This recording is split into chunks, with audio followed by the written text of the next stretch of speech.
Le groupe 3F gère à l'heure actuelle en France plus de 250 000 logements et c'est un groupe qui construit plus de 10 000 logements sociaux par an et qui réhabilite entre 10 000 et 15 000 logements par an. Nous, praticiens, nous devons depuis une dizaine d'années revoir tous nos process afin d'améliorer nos techniques de construction, nos techniques de réhabilitation du patrimoine, compte tenu des exigences notamment en matière de développement durable, d'économie d'énergie et de qualité de l'air. Alors l'idée du partenariat avec le CSTB est une idée assez simple. C'est que pour un groupe comme 3F, c'est l'opportunité de mettre à disposition des chercheurs de très haut niveau un échantillonnage unique en France. Et nous avons là l'opportunité, je dirais, de mesurer les résultats que nous faisons à chaque fois que nous innovons dans des systèmes constructifs.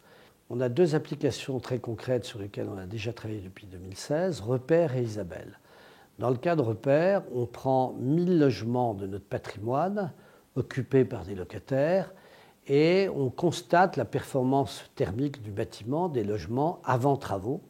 Et on fait notre campagne de travaux de réhabilitation et on constate après travaux la performance thermique du bâtiment. Donc tout l'intérêt pour nous, ça va être de comparer l'évolution de la performance thermique telle qu'elle est mesurée par les spécialistes du CSTB à ce que nous avaient annoncé les maîtres d'œuvre. Et puis le deuxième programme Isabelle, c'est tout simplement sur des constructions neuves. Au cas particulier, là on l'a déjà mené, c'est en cours sur 4 maisons neuves réalisées dans notre filiale normande, où on mesure tout simplement la performance thermique du bâtiment juste après sa livraison. Donc on fait une mesure in situ qui nous permet de mesurer la performance thermique du bâtiment que nous pourrons donc comparer à ce que donnent les calculs de nos maîtres d'œuvre. Donc là encore, c'est un enseignement pour nous qui sera extrêmement précieux compte tenu des volumes de développement que nous avons.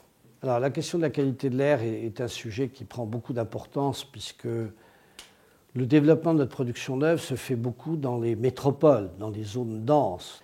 Et les premiers enseignements qui ressortent sont extrêmement intéressants. Ils montrent bien évidemment l'impact des infrastructures routières, la proximité des nuisances, que ce soit des infrastructures routières ou des sites industriels par rapport aux lieux d'habitation. Ça confirme cet impact.